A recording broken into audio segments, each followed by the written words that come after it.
I'm sure it's very difficult to make a documentary because you have to kind of invade people's lives. So how did you convince them to direct their story?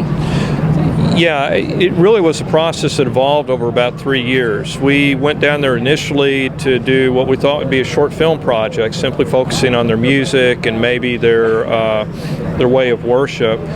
As we got to know the band, we found that they're pretty interesting people.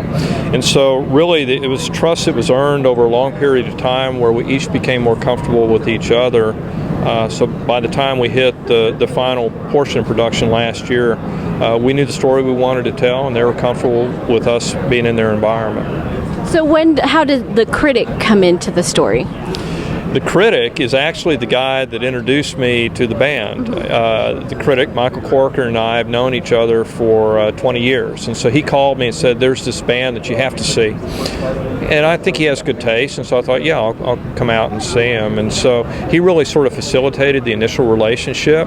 And then he was always involved with the band, and at some point we decided that he would be an interesting character, and so we decided to make him one of the characters in the film.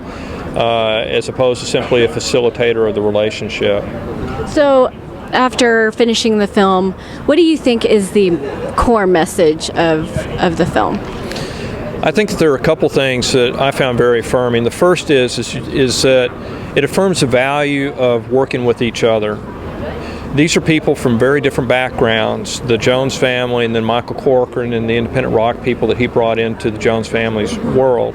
And yet they looked beyond their differences and found sort of a common ground where they worked together to create something beautiful. And I think any type of message of people reaching out and helping lift each other up is something that's very affirming in this world. The other message that I think is very affirming is that Bishop Fred Jones and the band never lost sight of who they were or what they're doing.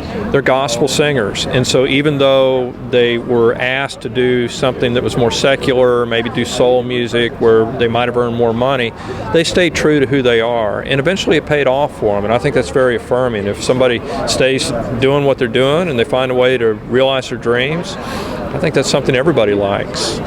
So you guys went to South by. Tell me a little bit about the reception that you guys got there. It was an incredible reception. South by Southwest premiered us at the Paramount Theater, which is their premier venue, you know, in the main Congress, and we had a packed house, and people to sit there after working with the film for 3 years and hear a room full of people laughing and sort of gasping at certain points. It's just an incredible feeling because you realize that they're connecting to this story in the same way that we did incrementally over the 3 years that it took us to make the film. Well, and tell me about your production company and what you guys are working on right now. You bet. We started Arts and Labor 10 years ago, and we are a creative content company in Austin. We had 5 features at South by Southwest this year. We had 2 features and 2 shorts at Sundance last year, so we have been fairly fortunate, I guess, in independent film. So in addition to the Jones Family Will Make a Way, we have a documentary on Doug Somm that's making the festival circuit right now. It also premiered at South by. We co-produced 6 Years with Mark Duplass, and that just sold to Netflix.